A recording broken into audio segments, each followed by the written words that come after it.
We are now live. Madam Chair, please call the Planning Commission meeting to order. Okay, this is Jane Rick. I'm calling this meeting of the Arapahoe County Planning Commission of August 4th, 2020 to order, and we will now call the roll. Chair Rick. Here. Chair Pro Tem Latsis is absent and excused. Commissioner Brockelman. Here. Commissioner Miller. Here. Commissioner Saul. Here. Commissioner Save. Here. Commissioner Woolman. Present. Good evening, commissioners, staff, citizens, and guests. I am Jason Reynolds with Arapahoe County Planning, and I will be serving as the moderator for this evening's online meeting of the Planning Commission. We are streaming this meeting on our website, arapahoegov.com. The agenda will be handled in the same way it would be handled for a regular in-person meeting. You may stream the meeting on our website, or you may call in to participate. Please be aware that the website broadcast is delayed by 20 to 30 seconds. So if you would like to speak regarding any public hearing items, please use the call-in number. And to participate live via phone, you can call 719-569-5048. And when prompted, enter the conference ID number, which is 263-590-552, followed by the pound sign. I'll repeat that. You can listen and participate live over the phone if you call 719-569-5048. And when prompted, enter the conference ID number of 263-590-552, followed by the pound sign. All presentation PowerPoints are available on our website, so even if you are participating by telephone, you can still follow along with the presenters. Chair Rick, please proceed with the approval of the minutes. Okay, thank you, Jason. Tonight, under our general business items, we have one set of minutes to approve from the July 21st, 2020 Planning Commission meeting. If there are any changes to the minutes, please include those changes in your motion. I will accept a motion to approve the minutes. Madam Chair, I would like to move to approve the minutes from the last meeting. There are two corrections on page 4 of 8 under item 4. Second line should say he introduced the case. The second correction is, bear with me half a second, on page 6 of 8. It's the 4th paragraph from the top, and it's just a typo. On the second line, it starts with Mr. Hill stated that a non-conforming use was transferable and could be sold if not shut down for more than 6 months, and that the state's licensing requirements would apply. Okay. I also noted one mistake that I think should be corrected on page, I guess I'd like Mrs. Woolman to make it part of her motion. On page 2, at the bottom of the first paragraph, it says not yet know. It should be an N, not yet known. Okay.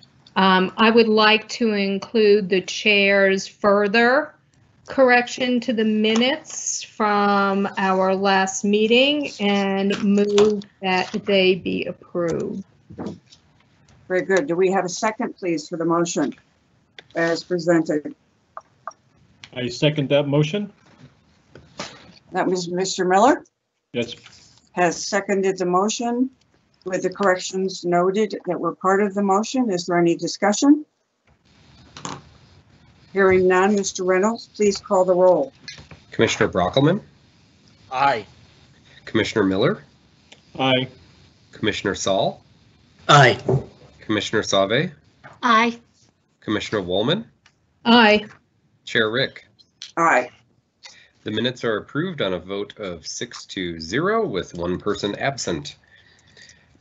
We will now move into the public hearings portion of the meeting, and the public is invited to participate in the public hearings this evening. If you would like to comment on the public hearing items, please call 719-569-5048, and when prompted, you can enter the conference ID number, which is 263-590-552, followed by the pound sign. I will call on individual telephone numbers after the Planning Commission Chair opens the public hearing. Each speaker will have 3 minutes to address the Planning Commission on this topic after the staff presentation. Okay, tonight, thank you, Jason. Tonight we have 2 public hearing items. The Planning Commission will now consider case number LDC 20-001, a proposed land development code amendment to accessory building setbacks in the A1 and RRA zoning districts. Michelle Lance with Arapahoe County Planning and Zoning is our staff presenter. Mrs. Lance, please begin your presentation.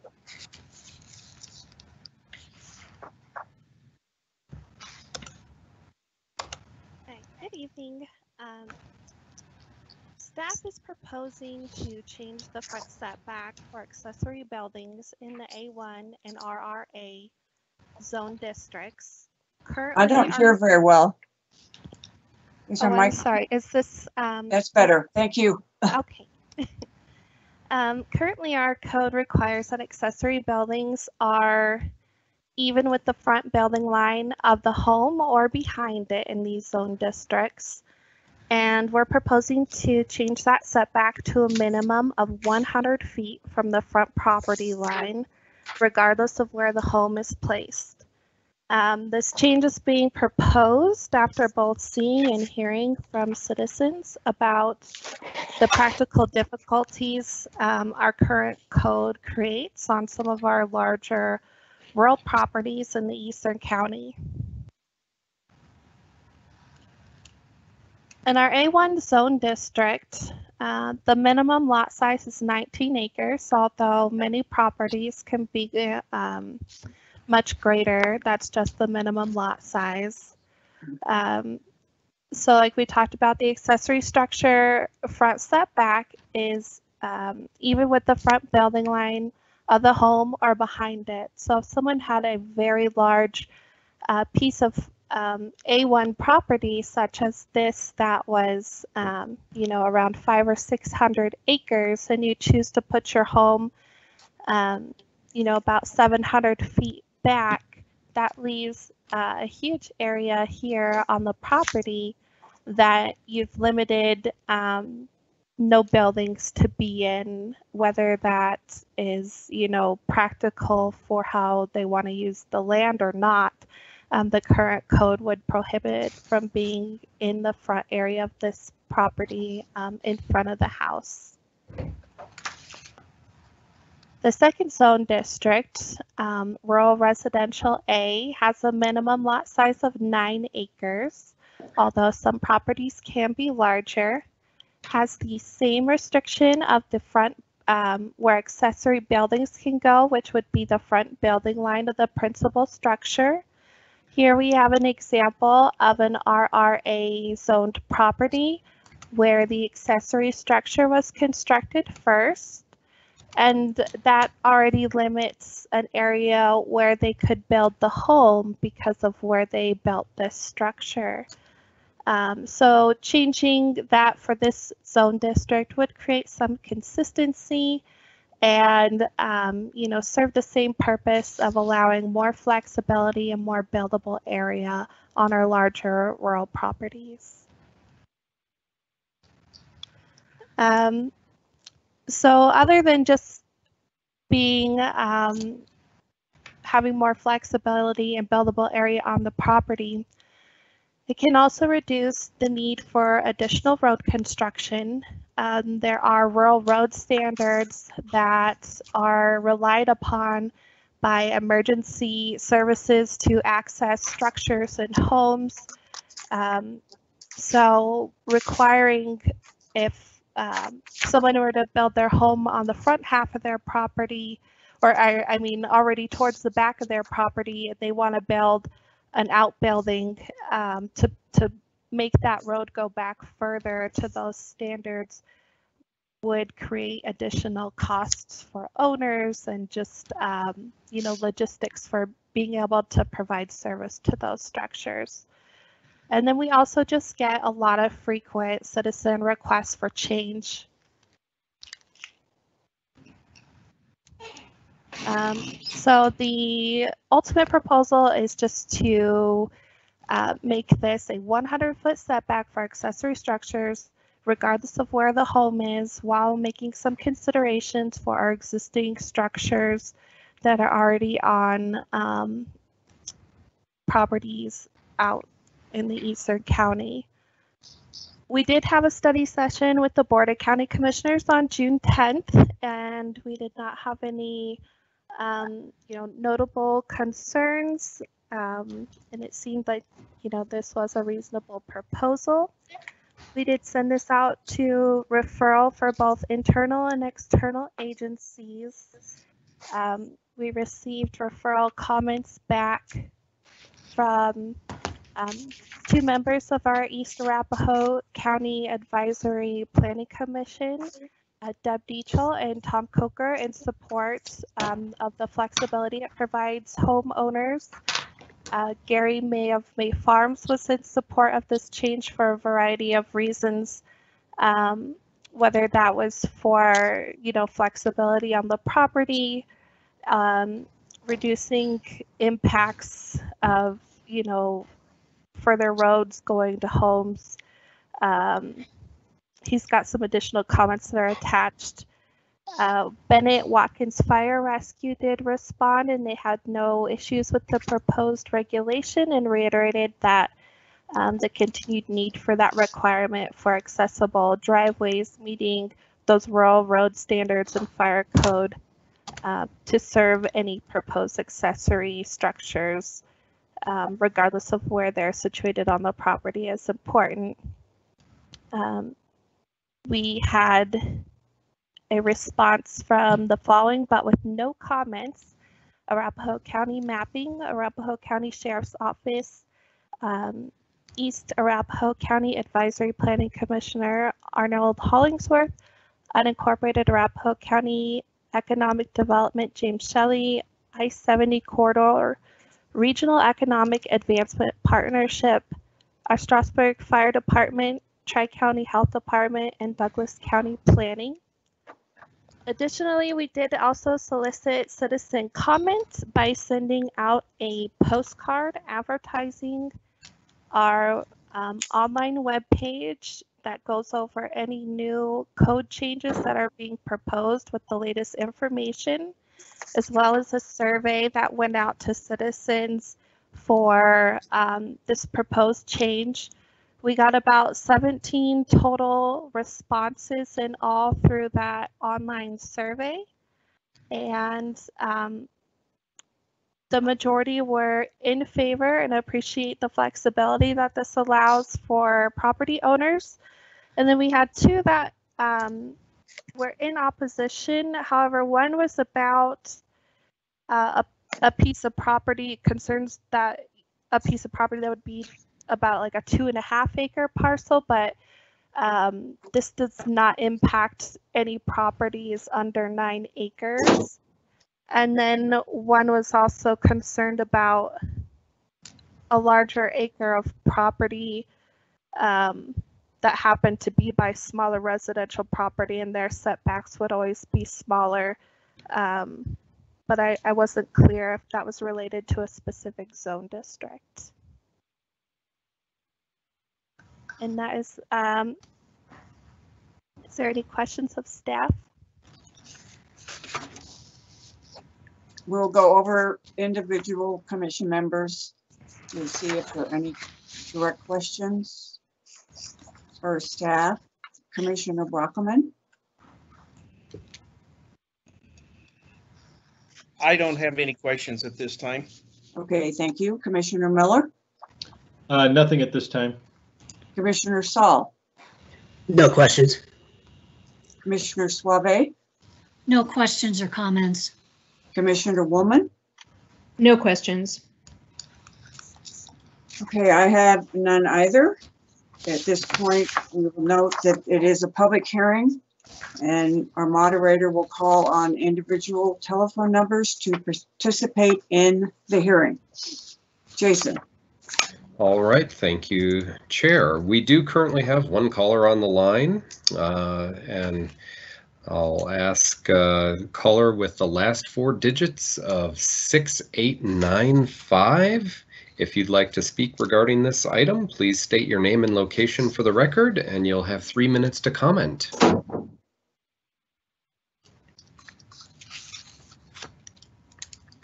And that's caller with the area code 203.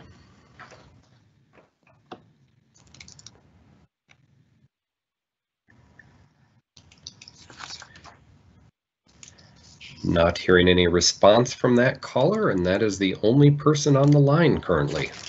Is there any other, there are no other callers then? That is correct, just one caller. Okay, so I guess at this point, we don't have to have any response to questions from the public hearing. So I will therefore close the public hearing and bring this item to the Planning Commission for a motion and discussion. Are there any additional questions before we call for a motion? I have another question that just kind of came to mind. Commissioner Miller. Thank you.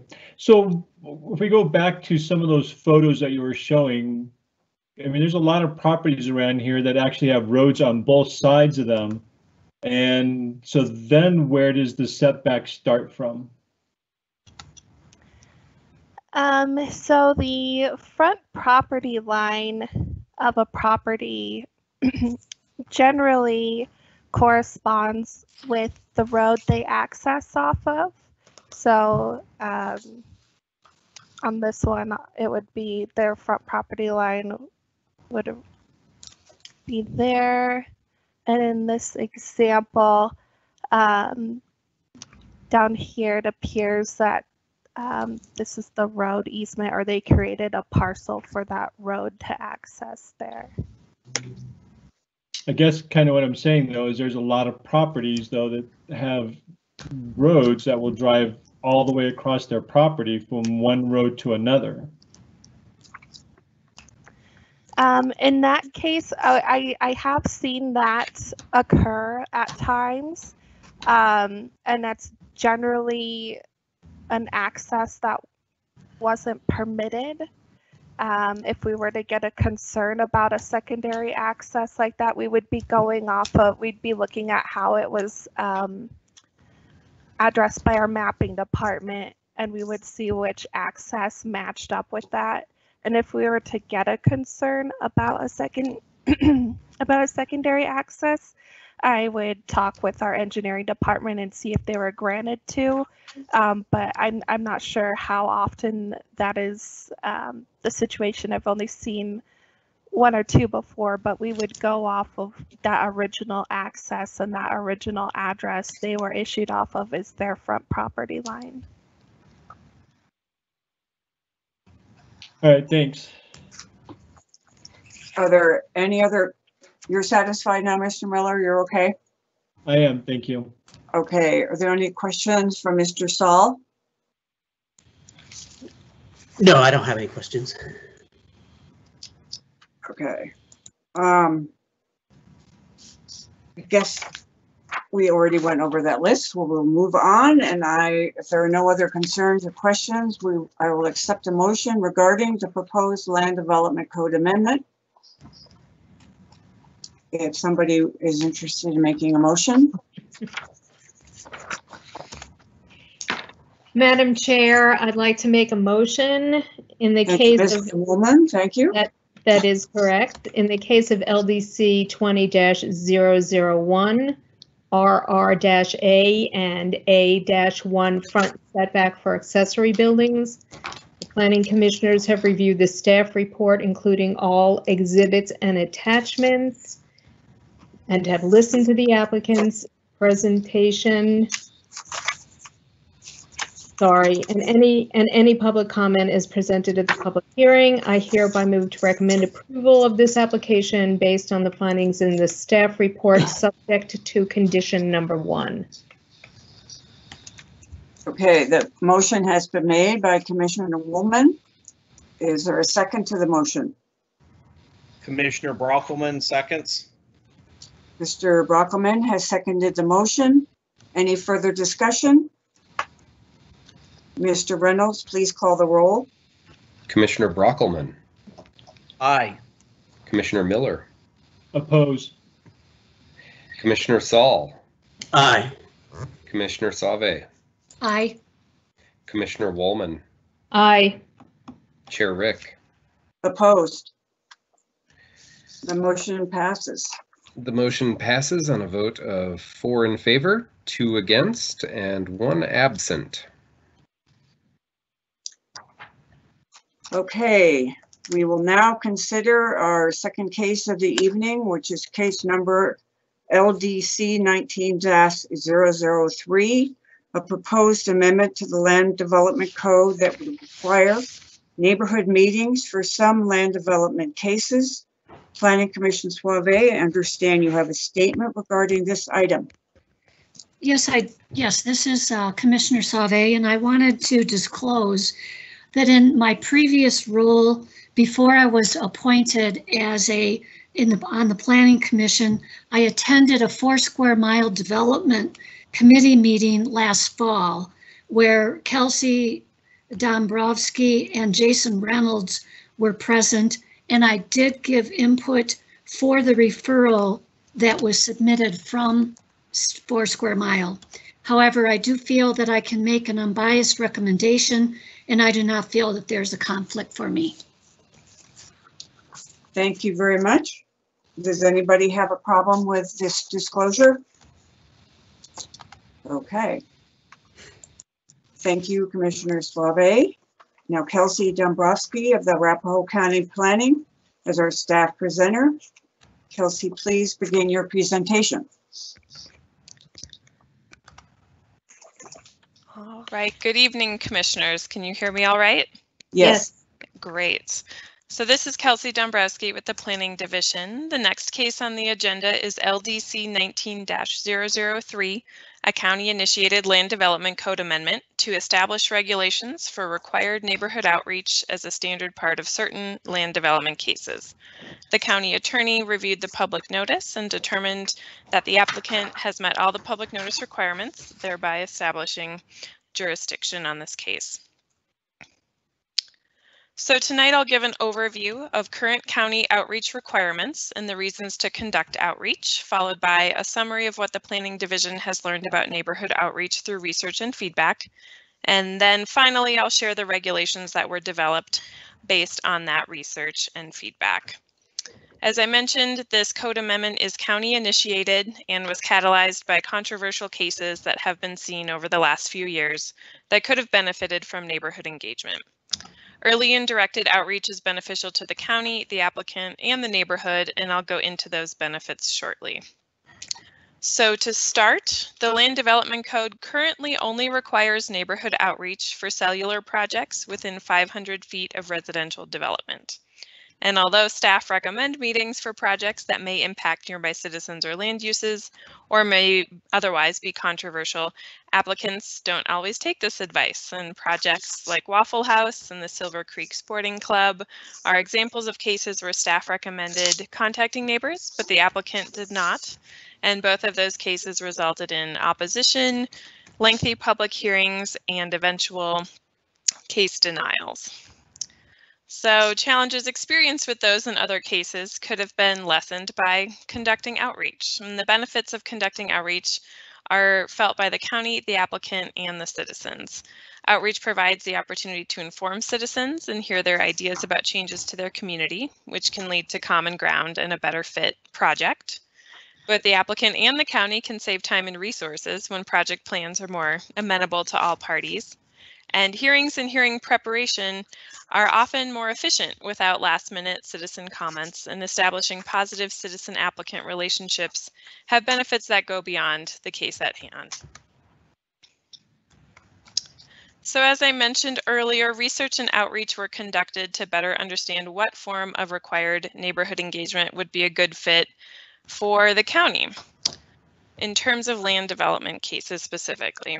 So we spoke with 17 jurisdictions, held study sessions with the Board of County Commissioners and Planning Commission, met with development groups in the county, including the Foursquare Mile group that Commissioner Sauvé mentioned. And we also conducted early and formal referral processes with affected agencies, neighborhood groups, and other organizations. So to begin with the jurisdiction outreach, 17 jurisdictions were consulted to get a sense for how they approach neighborhood outreach. And the most relevant information from those conversations is included here. So 3/4 of the jurisdictions require outreach for at least some land development case types. And the most common case types requiring outreach were zoning and rezoning cases, including the zoning stages of planned unit developments. Conditional use permits, use by special review, and special exception use cases were next in terms of numbers, with 10 you can see there. And then other case types were much less common to require outreach, including cellular cases, which again is the only case type the Land Development Code currently requires neighborhood outreach for.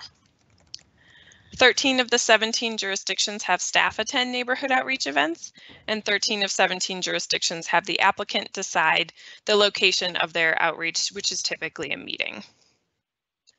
And then finally, 6 of the 17 jurisdictions give division or departmental leadership the ability to require outreach or a neighborhood meeting that would not otherwise be required given the type of case. So following this research, we developed some draft regulations, which were shared with developers, HOAs, neighborhood and community groups, our East End Advisory Group, and others as part of an early referral, and with the Planning Commission and the Board of County Commissioners during study sessions. So in a few slides, I'll share the regulations that resulted after all of this research and feedback was incorporated, but first I'll just go through the feedback that we received through those earlier referral periods. So the positive feedback we received on the early draft included support for outreach generally, as well as support for the specific case types outreach would be required for, and the perspective that requiring outreach could help ensure good development practices that consider quality of life. Some of the concerns we received included the noticing distance and the additional time and cost of mailings, the timing of the outreach, access to property owner information for notification, and general concerns about a new regulation and requiring outreach rather than keeping it optional. There were also questions regarding staff's attendance at meetings, and at the time of this initial outreach and currently it's proposed that staff will attend meetings on a case-by-case basis, but in that original draft it was more specifically stating that staff would not attend meetings, and that has since been amended to read on a case-by-case basis and as it makes sense. So just a little context on why there were perhaps additional questions on that earlier on. So we took this feedback into account and had the following responses to share. We edited the noticing radius and included an option for expansion depending on where the project is and how impactful it might be. We recognize the cost concerns that go along with mailing and hosting an outreach event, and note that while there may be some costs, early outreach can reduce future costs quite a bit depending on how many reviews are required and things of that nature. County staff can provide guidance on the mapping system to retrieve property owner information. And while this is a new regulation, or would be, if approved, citizen interests and well-being are the main impetus behind this regulation, so it's designed with citizens in mind. We included an option to request outreach be held earlier in the process if appropriate for the particular project and if requested, and the applicant would need to get approval for that. And we acknowledge that encouraging outreach has not been successful and has had negative repercussions, and that requesting it doesn't quite go far enough, and that is why requiring it is part of this proposed regulation. And then Not on this slide, but I wanted to mention some of the questions and concerns Commissioner Latzis brought up in her comments, which are in the last couple pages of your packets or the digital report.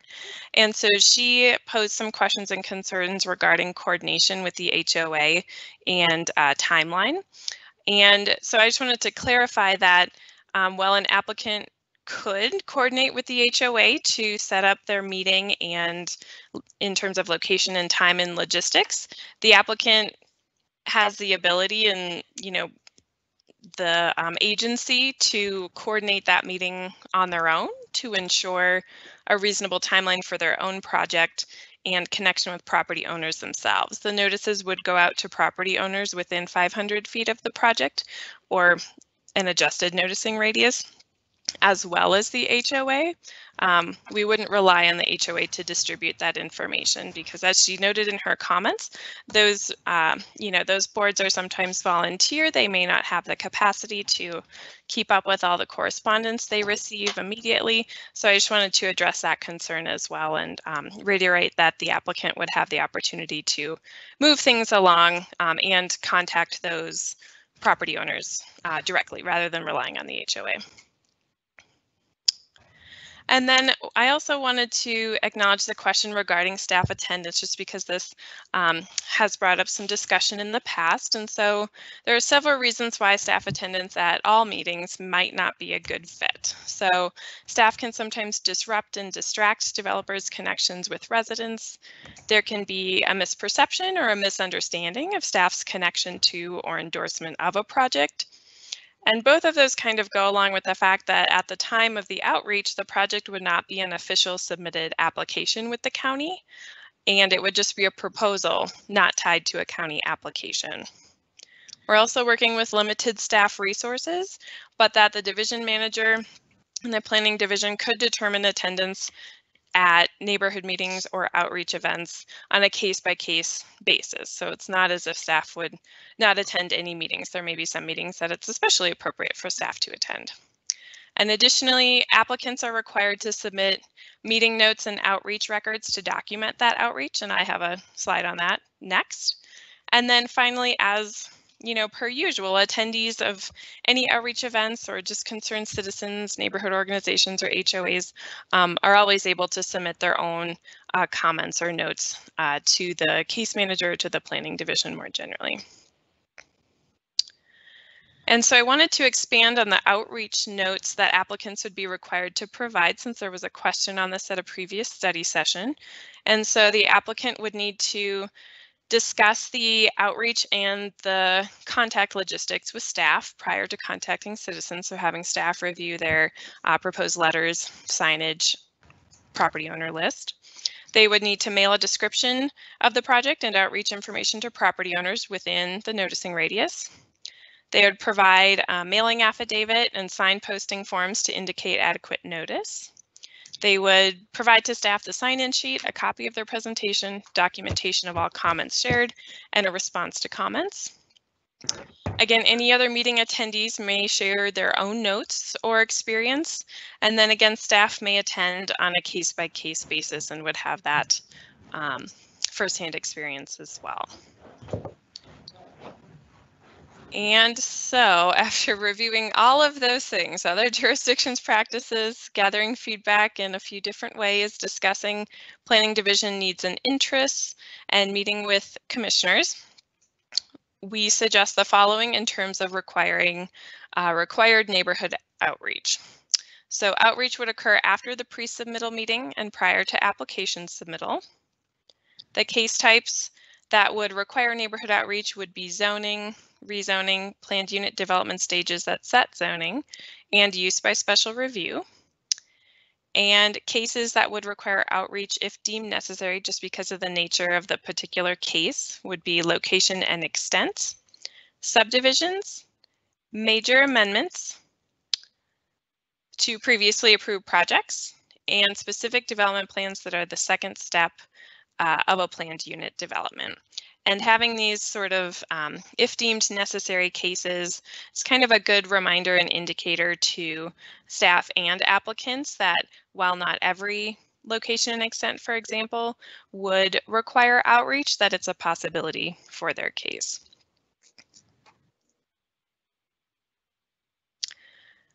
We also have a provision where the planning division manager can require or waive outreach. The noticing radius would be 500 feet with the ability to expand that. The applicant is responsible for noticing via mail and sign postings after staff have done a review of those materials. The outreach would be held at a community space and the time and location are determined by the applicant. The applicant would provide an outreach summary with their application, and staff would attend on a case-by-case basis. So in sum, based on planning division operations, case types reviewed by the division, the planning division, the makeup of the county, and feedback from stakeholders and commissioners, planning staff request a recommendation of approval from the Planning Commission on this land development code amendment. And I'm available for any questions you may have. Are there any questions from the Planning Commission to Ms. Bobrowski? Yes, this is Commissioner Sauvé. And Kelsey, I have one clarification and one question. The clarification is that I'm seeing on the packet that you provided that any changes to comprehensive plan amendments already requires a neighborhood meeting. So am I reading that correctly? Right. Yep. So in our comprehensive plan, which is a separate document from the land development code, there's a provision that requires neighborhood outreach or specifically, I think, a neighborhood meeting for amendments to the comprehensive plan. Yeah. Okay. Yep. Okay, good. Yep. And then the next one is a question. And I just, for the record, wanted to ask, how would a citizen, a neighbor, access the report that the applicant submitted to you for the notes for the meeting that they had? If a citizen or neighbor wanted to just check it for their perception, the accuracy, how would they do that? Sure. Yes, and thank you for asking that. That is a good question.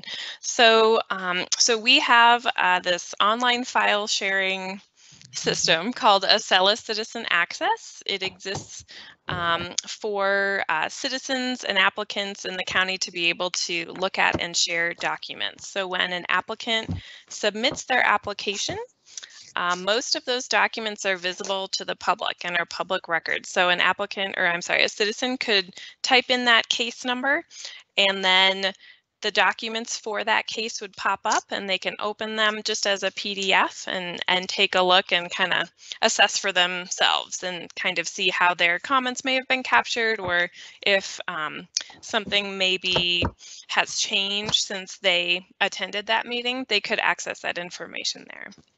Okay, thank you. Sure, thank you. Okay, Kelsey, this is Commissioner Woolman. Commissioner Woolman. You know, I thought Commissioner Latsis did raise a couple of good questions and voice some concerns. So I think that there needs to be some time limits, you know, on how long it's going to remain open for the developer, let's say, to hold a meeting. I mean, because, you know, obviously they have an incentive to move forward. So they would want to have a meeting, let's say, within 30 days. But if there's like no response from the people to whom outreach was provided, you know, they can come back and say, okay, no, you know, nobody wanted to have a meeting. That would be fine. But constantly delaying a neighborhood meeting, I imagine, would cause difficulty as well. So I didn't know whether any consideration had been given to those setting some kind of time limits on each of those stages. Right. No, that's a good clarification. So the meeting is slated to occur after the pre-submittal meeting and prior to the application submittal. And that window, per the planning division's guidelines already, can only be 6 months or less. So there's already sort of a 6-month cap between the pre-submittal meeting and the application submittal, and the neighborhood meeting would occur within those 6 months in order to be sort of like quote unquote valid. And I think in reading through Commissioner Latzis's comments, I realized that that was a good clarification to make, that when the developer conducts the outreach or sends these letters and posts these signs, a meeting date, location, and time has already been selected per their timeline. We don't want anyone to be delayed waiting for neighbors to respond and say, oh, I'm free this day, or I'm free, but that the developer would set that time and include contact information for themselves and their county contact. So if someone can't make that meeting, that they could provide feedback that way, but that the developer themselves would set that meeting so that they weren't having to wait for a neighborhood organization or an HOA to come back and say, this is when most of our members can meet with you. So, so we wanted to be sensitive to that too, to not cause a delay for the developers and to give them kind of that agency to be proactive about when they wanted to schedule that meeting. Okay, great. Another comment I had, there seems to be a lot of discretion afforded the Planning Commission. Number one is to when they feel one of those meetings would be required, for neighborhood outreach. And sure, if the proposal would have a tendency to cause issues, okay, let's say a 24-hour business being operated, something like that. But then also there's discretion as to whether or not certain members of the planning folks would attend the meeting. So I was wondering whether it would be useful at all to give some examples as to each one of those more specifically in the code, so that people would have some kind of notion as to how that discretion was going to be exercised. And I don't know whether that was a consideration at all. Sure. So in terms of the cases that would require meetings, we wanted to be pretty specific about those. So those are the ones that I'm showing on the screen right now. So anything that's sort of a zoning or a rezoning, planned unit development stages that affect zoning, and then uses by special review are those cases that would always require them, just because they seem to have really great impact. And then in terms of the kind of next tier down, those cases, as you said, would take a little bit more, maybe some assessment to determine, would this be appropriate here, while maybe leading towards these would almost always, that's why they're kind of, if deemed necessary, they very likely could require a meeting under most conditions, but that we could build in a little bit more flexibility for certain instances. So for example, if you had a location and extent case that were a concrete batch plant, that might be a little bit different than a library and its impact on the neighbors. And so that's sort of why they're still called out specifically as, these could make an impact. We need to really consider not having outreach for these. But to still kind of build in a little bit more flexibility for these types of cases, as opposed to something that would change the zoning, from residential to business, or something that could be a little bit more drastic. And then in terms of cases that, on the next page here, that may have, a waiver or may require a meeting. I think I gave this example last time, but I think it's a good one, that, we have some administrative cases that don't have a public hearing. So they wouldn't be in front of a body with a public hearing component. And so they're administrative. And so I had a case about a year ago where there were going to be some new tennis courts and pickleball courts put in relatively close to people's homes. And we said to the developer, you should really have a meeting to share with the neighbors your plans here. And they did, they followed through, which was great. But perhaps if they did not, that would be an instance where we could say, look, this is really close to a lot of homes. This can be disruptive. We're going to require you to have a meeting. And then an example of waiving that outreach may be, let's say there was something far in the eastern part of the county that was going from, one agricultural zone district to another. No subdivision, same size, very, like no neighbors. This is just kind of an extreme example, but there may be those instances where the outreach would be less, there would just be less impact via that case type. And so then the outreach, we could really consider, hey, is there a way we can make this easier for the citizen or the developer, because it's not quite as relevant for that case. And then in terms of the staff attendance, there's an active case right now that had a neighborhood meeting back in June that I attended the meeting virtually. And I think it was really important that I did that. It's a kind of a complicated case, and having staff there to say, here's the procedure, here's where we are right now. This is the next step. This is what's going on. I think that was really beneficial.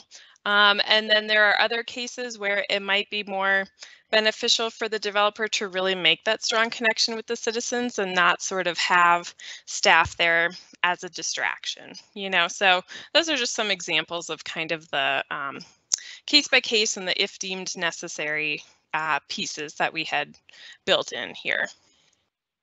See, I understand that you want to give yourself discretion to evaluate each particular instance individually. But what I'm thinking of is I don't want a developer to think that the planning division folks are just acting arbitrarily.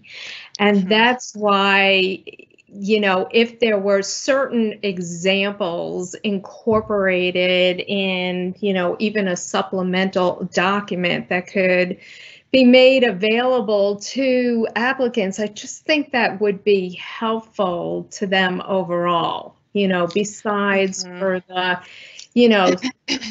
specific situations where, yes, there's definitely going to be a neighborhood meeting requirement invoked. Right. Yes. Yep. No. And I think that's a good point. And we tried to capture that here in the draft code language that I have on the screen now. So let me see if I can highlight this. So examples of relevant characteristics include, but are not limited to, impact on infrastructure and services, compatibility with surrounding land uses, and effect on quality of life.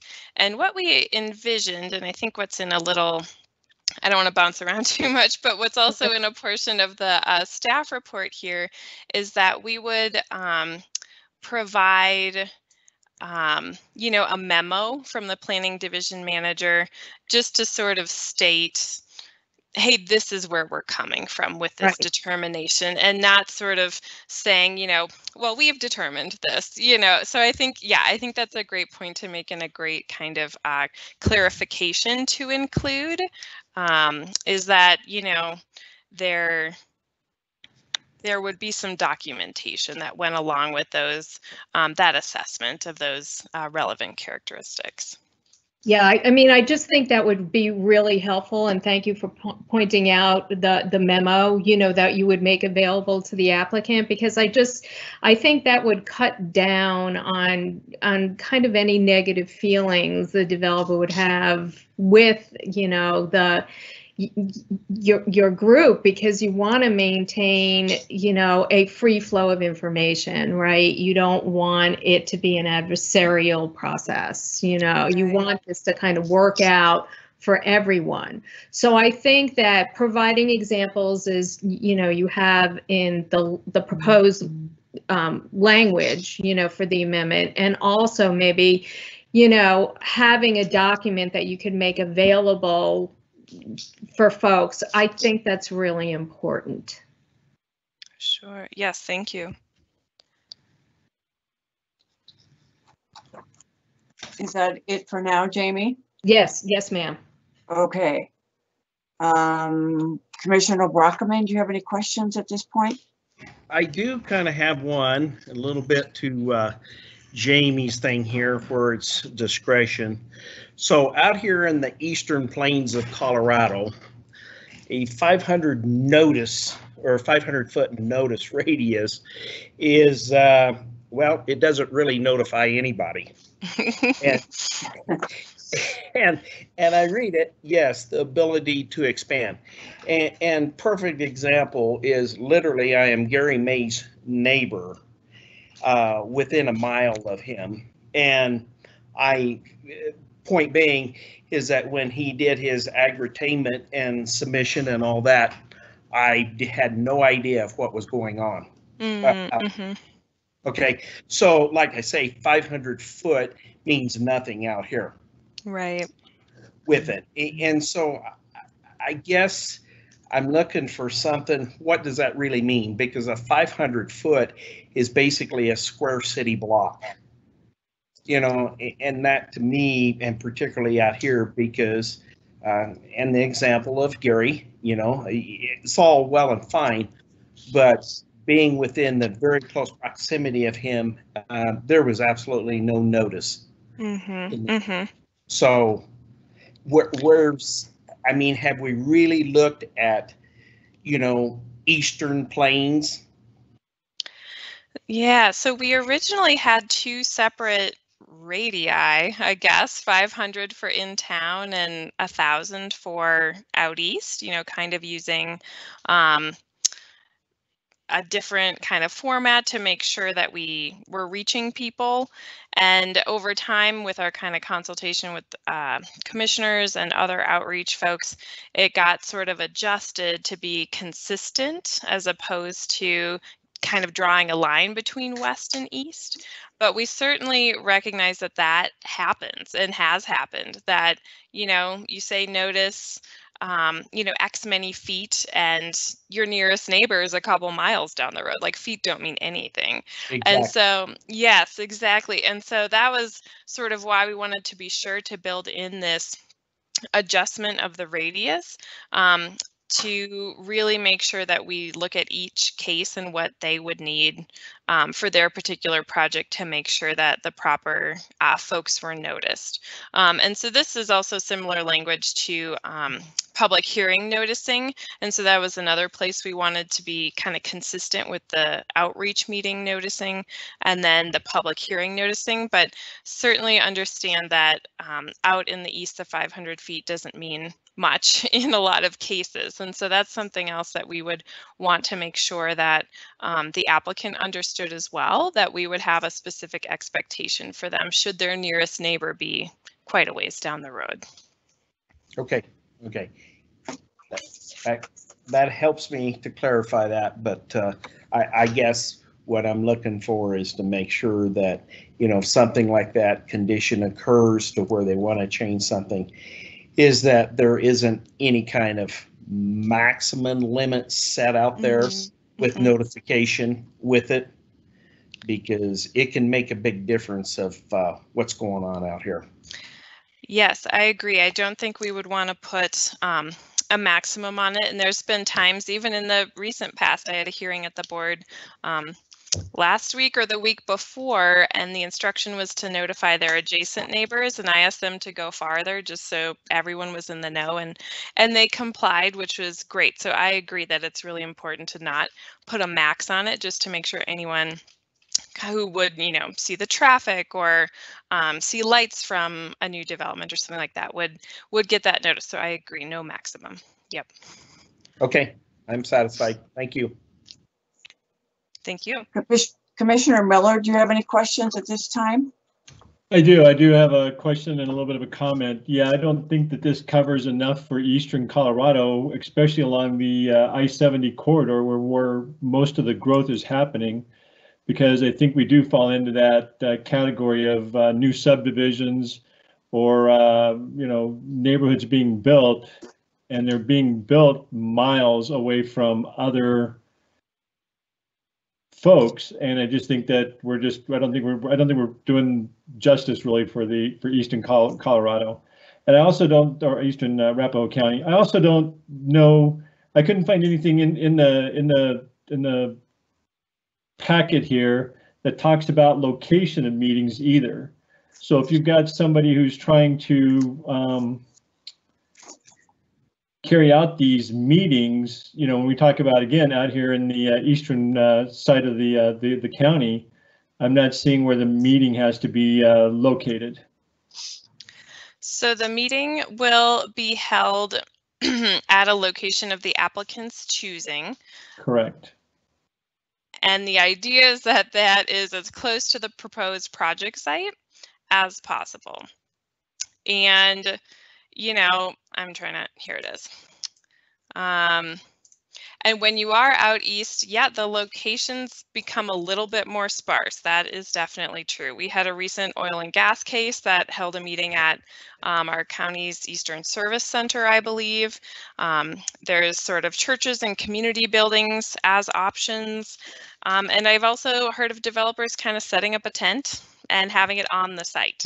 And so there's a number of options there, but that's one of the reasons why we didn't want to mandate a meeting location. So there's other jurisdictions that always have their meetings at City Hall, for example. And let's say we said, you know, all your meetings need to be held in the Arapahoe boardroom, and that could be an hour from some of those developments out east. And so we wanted to make it easier for both the applicant and the citizens who would attend those meetings that it's actually near where the project is going to be had. But along with sort of the content of their notification materials, the meeting location is also something the applicant would discuss with the planning division.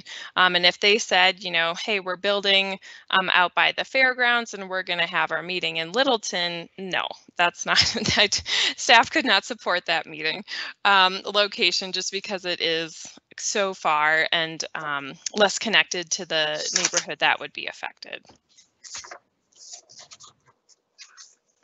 Okay, thanks. Okay, Mr. Saul, do you have any questions? No, no additional questions or comments at this time. Okay, I believe we have heard from everybody, but I myself would like to ask a question. I guess Mr. Brockman brought up the 500-foot distance, and I guess I want to make sure that it's really clear that that does not apply to out east. And I'm wondering if the two different distinct areas wouldn't be more practically applied than stating it's only noticing to 500 feet. Also, the time requirement that Mrs. Latz brought up in her email and Mrs. Woolman referenced, I guess if it's done within a reasonable time frame, I think that is an important item because it's not fair to either side to drag it out. My other question is, and a lot of the jurisdictions have noticing requirements at much greater distances, and I'm wondering for out east if that wouldn't be more applicable of 2,000 feet or more, or maybe it needs to be based on the case. I also think there may be some parcels of land that have old zoning that was granted years ago. And if it's not going to be changed, I still think surrounding neighbors or businesses should be notified that something's afoot, even if it isn't going to be changed, because we've had cases like that where the zoning was granted a long time ago and then it comes back. And I have one final question on or comment on the mailing 15 days prior. Does that mean the county mails it 15 days prior? The notifier people are supposed to receive it within 15 days. We're learning that the post office doesn't always get things out. So I don't know if we need to be more specific because 15 days can be 4 days. And I don't think that's adequate notice. So any other final questions from any of the commissioners? I have one. This is Commissioner Woolman. I have one question. It's more administrative.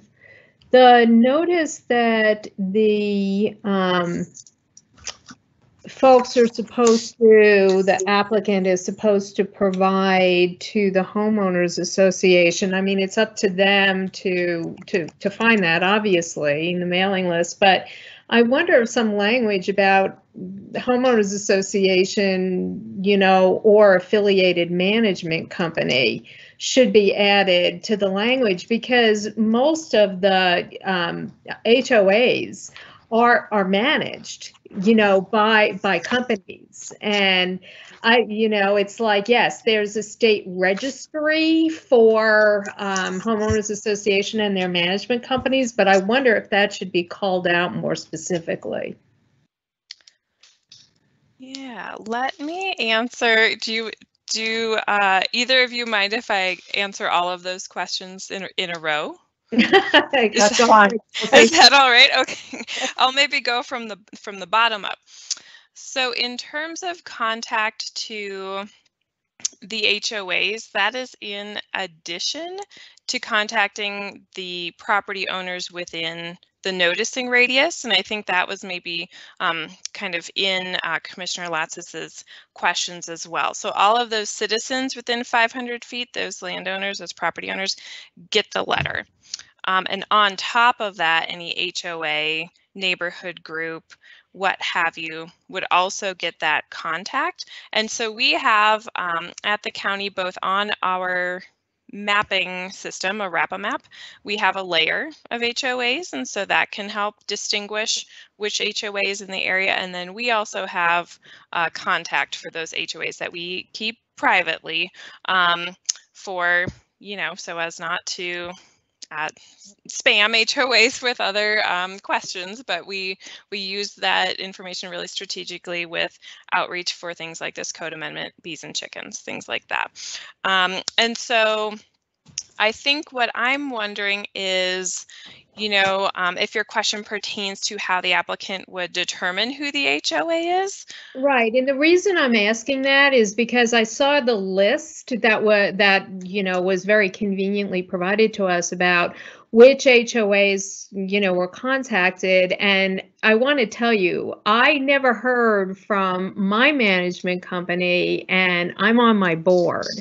Okay, and also I noticed that there was the community just adjacent to us that's also an unincorporated Arapahoe was not notified.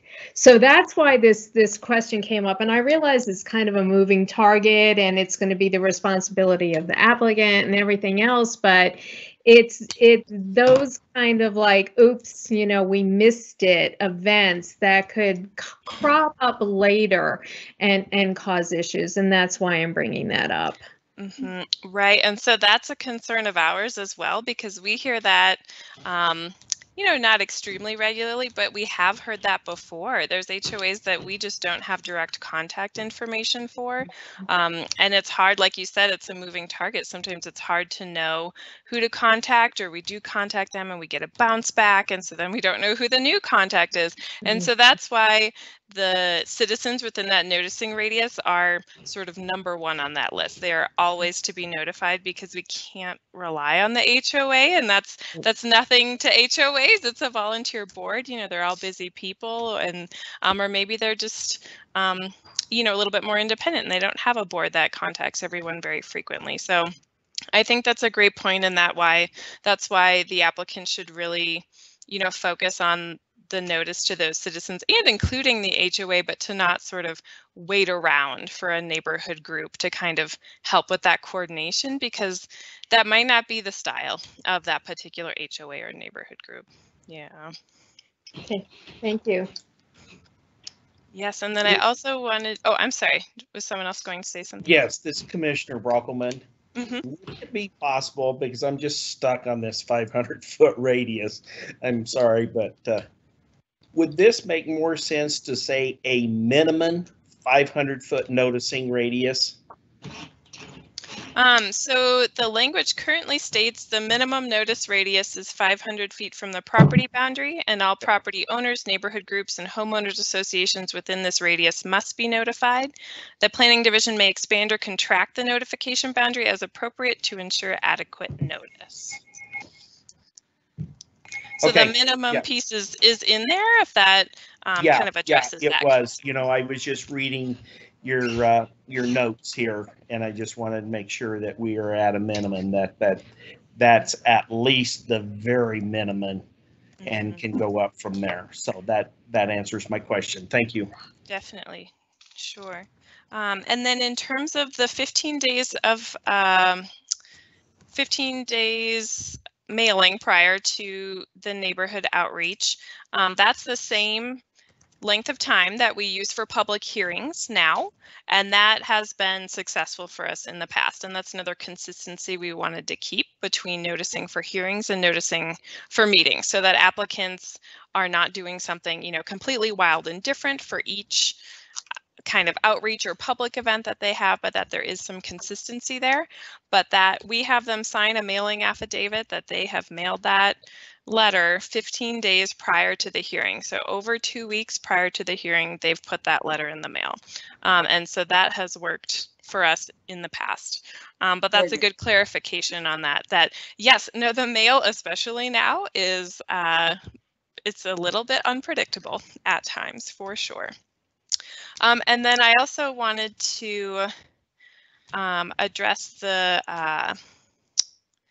question about zoning that was established a while back, and just now something is moving into that zone district. And that's something that we just added recently to this, because we that neighborhood meeting I mentioned earlier that happened in June that I attended is that exact situation, where there was a planned unit development and the zoning was established 40 plus years ago, and all of a sudden a development is going in and people are feeling a bit caught off guard.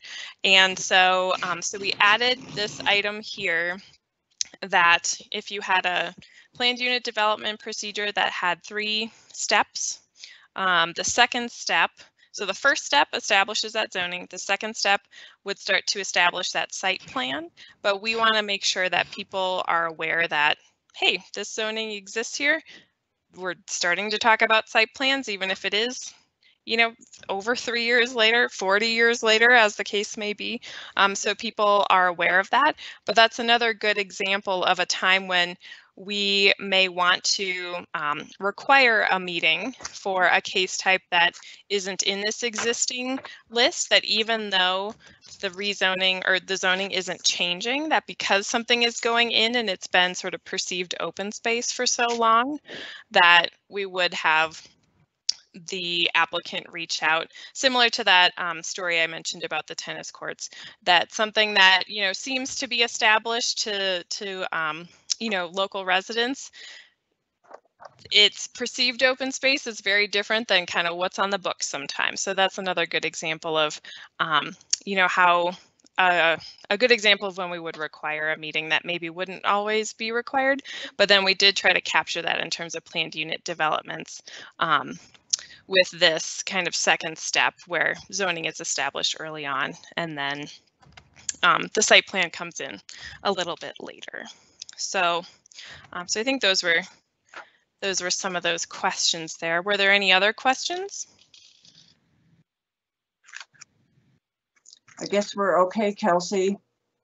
Okay. Thank you. Sure, thank you. So this is a public hearing, which we will open, and our moderator will call on individual telephone numbers if somebody wishes to participate in the hearing.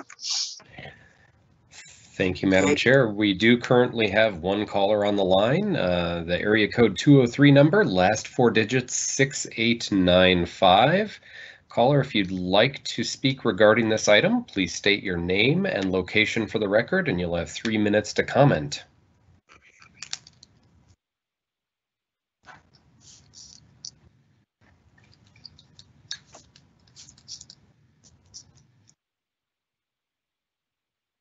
And caller with the last 4 digits 6895 is not muted and has opted not to start speaking. So that is our last caller. Okay, so we have no questions from the public. So staff doesn't need to respond. I will therefore close the public hearing and bring this item to the Planning Commission for a motion and discussion. If there are any additional questions before I call for the motion, the time is now. Any questions from anyone? Mr. Brockelman, are you satisfied with the distance?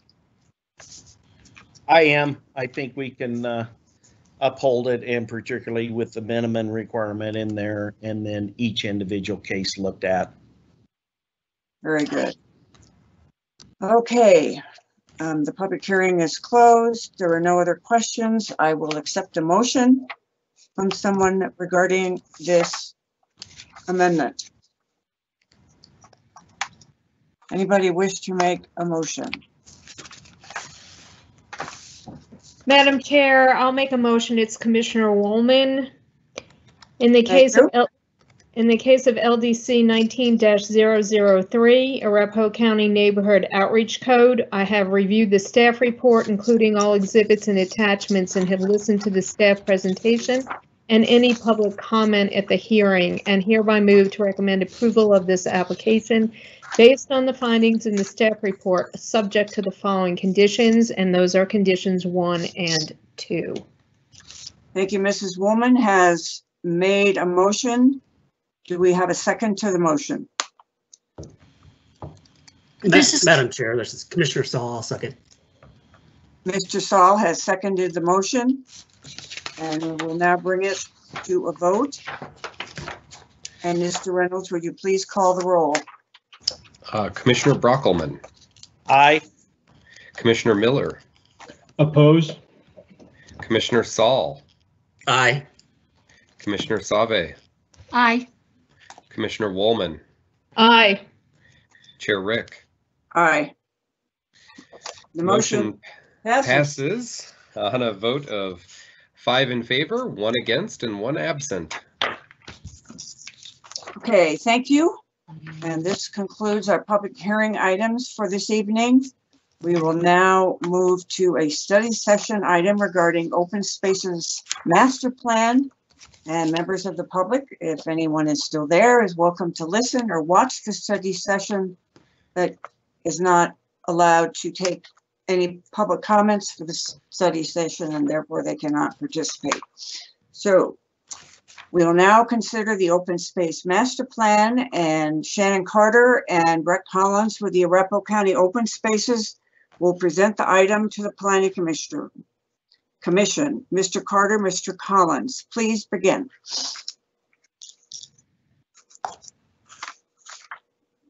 Sorry, forgot to unmute myself. I'm Shannon Carter. I'm the Intergovernmental Relations and Open Spaces Director for Arapahoe County. And we are here to kind of talk a little bit about a planning process that we're going through within the Open Space Department. And just a little bit of background as far as the Open Space Master Plan. The Open Space Sales and Use Tax was enacted in November of 2003. And so the program actually officially started in January 1, 2004, with a 10-year expiration. That is, it was to go from January 1, 2004 to January 1, 2000, or December 31st, 2013. In 2011, the board put the question to the voters again, and the voters did approve it overwhelmingly, and so that extended the program or the sales and use tax to 2023. So it will be up for renewal within the next couple of years. During that process, of course, the sales and use tax has very prescriptive uses of the money. That is parks, trails, and open space. We have a share back component where we share some of the funds with the incorporated cities and towns within Arapahoe County. We have a competitive grant program where the special districts with the recreational purpose can also apply for grants. And also we've done a number of things from a county standpoint in regards to building parks and trails and doing other environmental work and those types of things. So again, it's a very active program. as far as how it relates to the Planning Commission and this Open Space Master Plan, in 2010, we completed a Open Space Master Plan that really outlined some of the goals of the program and kind of split the county into 3 different areas, planning areas, such as the urbanized western part of the county, the central portion, which is kind of the edge of the urban development area, and then of course the eastern part of the county. And so we have different planning goals for each of those 3, and that was kind of outlined in the Open Space Master Plan, which I believe the comprehensive plan does reference in some of the planning and land use cases. And so, as opposed to really redoing the complete master plan, there was a number of different goals and objectives that was in the 2010 master plan that we were able to accomplish. It was like 15 or 16 different goals, such as creating a bike and ped master plan, working with the cities and towns to complete certain trail corridors. And so we were able to accomplish quite a number of those goals. And so this is mainly an update of the 2010 master plan. It's not a rewrite, it's an update. And there are a few things that we wanted to try to accomplish with this go round.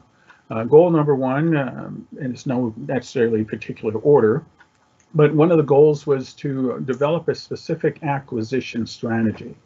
In the previous master plan, it was a new program, and we certainly were accomplished much, but as far as strategic goals of what types of properties we would acquire, conserve, what tools we would use, again, this update will help us to really look at what those goals should be.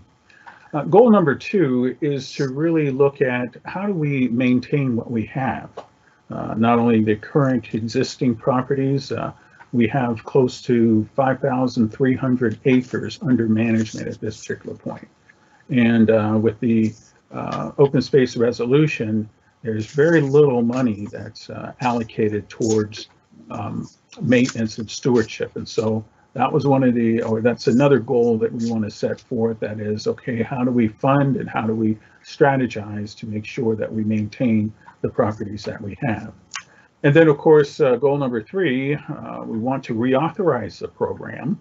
And so that's going to be part of the whole master plan process or update. That is to make the case to preserve the program and move it forward. And then goal number 4 is recommended updates to the comp plan land development code.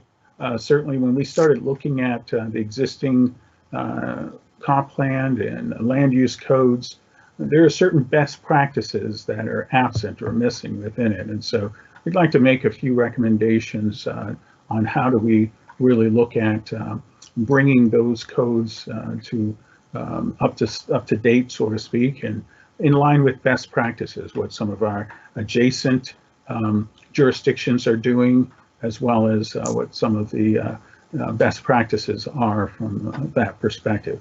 And of course, as all of us know, that with the stay-at-homes, safer-at-homes orders, people are really utilizing parks, trails, and open space to an extent that we haven't seen in years. And so it really reflects community value, or how much value the community has towards these spaces. And so it is appropriate for us to look at, all right, how do we make that or integrate that as a quality of life and as part of our development process. So those are the specific goals. And Brett Collins, who's our grants and acquisitions manager, is going to kind of take over and go a little bit more about what this update is going to entail. Good evening. I'd like to also, excuse me, introduce some other folks that are on the call tonight that are part of our team. We do have Roger Harvey from our planning. We have Lizzie Mayer from communications and Glenn Poole from operations that are sitting in. So If we have some questions that they need to answer, I would encourage them to join in the conversation. We're trying to kind of open this up and get a dialogue going with the Planning Commission and kind of introduce this project. And Shannon did a great job of kicking that off with the project goals. And as we were going through those project goals, we had to come up with a project team. So as you can see, Shannon was the main person on the director side. We have Michelle Hallstad, Brian Weimer, we have myself on the project staff. I mentioned Glenn Poole, Chris Henning from communication, Lizzie Mayer again from communications, and then our design workshop staff that's on the team, and Anna Labor and Chris Geddes and Hadley Peterson. They are the core group from the consultant that is putting together the plan. They've also brought in some specialists from the Conservation Fund, Justin Spring, the National Research Center, Eric Caldwell, that's for our surveys. The Conservation Fund folks are for land conservation and acquisitions. We have Ballard King and Associates to look at our operations and maintenance, Ken Ballard, and then Duncan Associates, Clancy Mullen for our impact fee assessor. So that's kind of relates back to what Shannon had mentioned about the updates to the comp plan and land development code. So we put together a scope of work and plan tasks for this group to do from design workshop, and we started it off with a strategic kickoff, which included putting together the working group and then putting pretty robust public engagement plan together that we're currently working through right now, and I'll talk a little bit about that in the next couple slides. There's some data collection and conditions assessments that are getting close to completed. And what that would entail would be the previous plans review, demographic and recreation trends. We have some geographic inventory and composite maps that we're putting together, quality life analysis, policies and strategies, reviewing with the planning department, and looking at comparable counties review with planning on oil and gas, and then nature opportunities inventory. So there's a lot of scope embedded in that. Data collection and conditions assessment. And then we also are looking at resource needs and assessments, and those are things like scenic views and site analysis, open space assessments, park and public access. You know, do we have a park or a public access within a quarter, half a mile, that kind of thing, gaps within the system, trail gaps, and then we're looking at the nature score matrix to kind of see where the good nature is that people would like to go out and see, and where that exists and what we want to keep. The energy development impact assessment is going to be used to inform open space acquisition strategies, look at the recreation potentials, and guide the conservation policies. We're kind of in the draft assessment of that right now, and it's being reviewed by the staff. We have a project management communications that's ongoing throughout the process. And then we got in, I mentioned the public engagement piece earlier. We started with a process of ignite, listen, and dive. Ignite is to get the word out about the master plan process. Listen is to gather input from stakeholders in the community, and dive and assess is to inform the community about the findings. And then we also are not only going out to the public, but our internal stakeholders of the Board of County Commissioners, the Planning Commission, and also our Open Space Trails Advisory Board, transportation, and then some of our municipal partners within the cities and special districts that we're engaging. The comprehensive plan update, I'll talk a little bit more about this. I have another slide on that coming up. Ops and maintenance, we're going to do some looks at other comparative counties for staffing, budget, policies and procedures, maintenance standards, and levels of service. So that'll be a good comprehensive review there. And then also we want to look at education and programming, of course, to identify needs or gaps in the current environment and outdoor education programming area. And then There's the plan and framework and investment priorities, which that's just the plan framework is pretty much just how this plan is going to be presented to the public and how that's going to look and feel. And then the investment priorities is where should the county be focused on putting some funding to meet the needs of the residents and with their input on all the analysis we've been doing. So, and then we move into a draft plan and then a final plan for those plan tasks. A little bit more about the public outreach summary. The public outreach was kind of built for the full life cycle of the master plan, so we're going to be doing public outreach throughout the process. And I mentioned the 3 phases: the Ignite, Listen, and Dive. And the Ignite really launched it, and due to social media, or I'm sorry, COVID-19 restrictions and whatnot, we had to go to a social media and awareness campaign rather than having in-person meetings and those kind of things to kick it off. And that's kind of going to be a theme throughout this whole process. Is, you know, people are not really going to be able to come to meetings, so we're going to have to do this virtually throughout the county.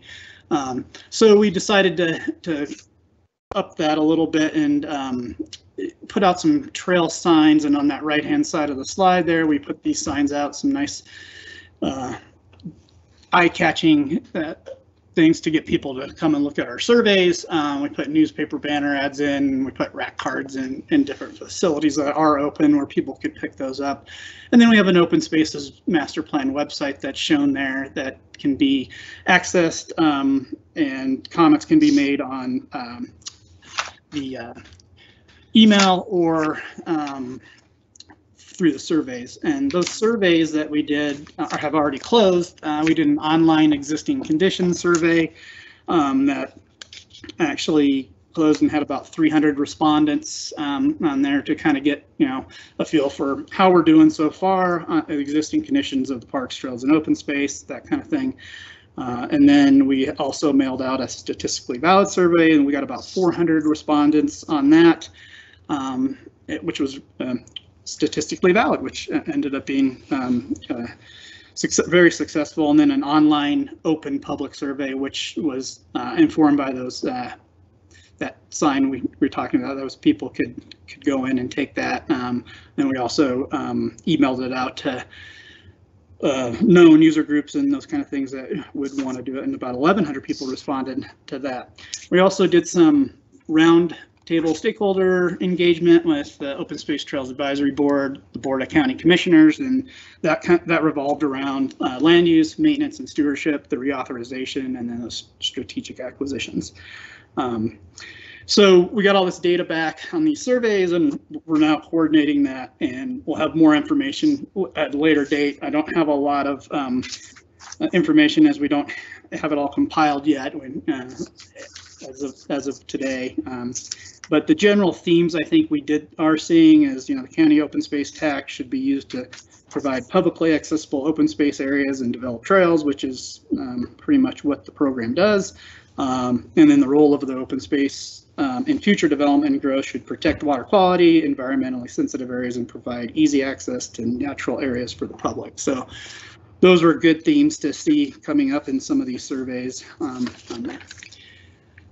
As we look at the comprehensive plan and the potential recommended updates, we're kind of delving into goal NL5, which is to develop a countywide open space, parks, and trail system. And within that comp plan, it had these key strategies, D through G, continue to implement park dedication requirements for private development, which is something I think we want to ensure continues. And then it asked to evaluate the change in the park dedication standards. Maybe there's a different way to do the park dedication standards. And Shannon mentioned this earlier. How do we update that and bring it into 2020, 2021 best management practices and what other counties are doing, and then evaluating establishing open space standards for some development. And then maybe investigate these impact fees for parks if that's a potential. Also looking at these other goals within the comp plan of conserve natural areas, preserve cultural resources, and conserve lands which contain commercial mineral deposits for future use. Those are important to kind of take a look at, and there are some areas being evaluated within those that the Open Spaces Master Plan could make some recommendations on to make some changes that would improve possibly getting more open space trails within the county. So the next steps are just to continue and implement the review of the remaining tasks that I outlined earlier. And our anticipated approval schedule for 2021 right now is, we hopefully to have a draft plan completion by January, February. We'd probably come back to the Planning Commission around the February time frame with a little more meat and information on our findings, and then go through the Open Space Trails Advisory Board and ultimately the Board of County Commissioners to get it approved. May through June. So you'll see it again, I think 2 more times. One to give a little bit more information on the findings, and then one to actually include this plan update by reference into the existing comp plan. It's in there now, but it just needs to be updated, and we need to have that approved by the commission. So with that, I think we could move into taking any questions you might have on the Open Spaces Master Plan. Thank you. I will read off the names of each Planning Commission member to see if they have any questions for Mr. Carter or Mr. Collins. Commissioner Brockleman? I have no questions at this time. Thank you. Commissioner Miller? No questions. Commissioner Saul? No questions. Commissioner Suave? Yes, I know it's probably I'm asking a crystal ball question, but I'm just wondering what are some of your early thoughts about how the master plan and the monies for this will be impacted by the pandemic and the reduction in sales tax and so on and so forth. Do you have any comments about that? Yes. Did you want to take that one? Yeah, I'll go ahead and take that one. At this particular point, of course, the sales and use tax is collected by the state, the Department of Revenue. And the Department of Revenue sends the money that they've collected basically 2 months in arrears. And so basically the money that we received this month was collected 2 months ago. And so we're just now starting to see some of the results of the shutdown and some of the other changes that took place. And surprisingly enough, our level of funding has pretty much remained consistent. We think that that's possibly because some of the spending habits have shifted away from brick and mortar, so to speak, and going into the store to online sales. And as most of us know, the state legislature, I think about a year or so ago, now requires the vendors to collect sales tax from the specific state. And so we are receiving money from online sales. And so we saw a dramatic increase, about a 10% increase in revenue when that happened. And right now, the sales and use tax is staying pretty consistent. We have not seen a drop at this particular point. Okay, thank you. Okay, Commissioner Woolman? I have no questions, but I want to thank you all for delving into this. I think it's great to kind of update the plan according to what people are moving toward now. And I know that the electric bikes have become an issue on the trails. So I'm sure that you will address that as you work through your recommendations, but I want to thank you. I would like to note and applaud you for listing that you are going to consider evaluating a change to the park dedication standard. It has come up over the years in many ways that there is never enough, and some of the older, very populated developments are incredibly short on open space, and it would really be nice to have it more beneficially gotten for the citizens. So thank you very much for looking at that. You're welcome. Are there any other questions from the commission? If not, we will thank you very much for coming. And I guess if anybody has further comments or questions, they can contact Open Space directly. So that concludes our study session for Open Space Master Plan. And want to say our next Planning Commission meeting is scheduled for August 18th, 2020. Are there any additional staff announcements? Yes, this is Jason Reynolds.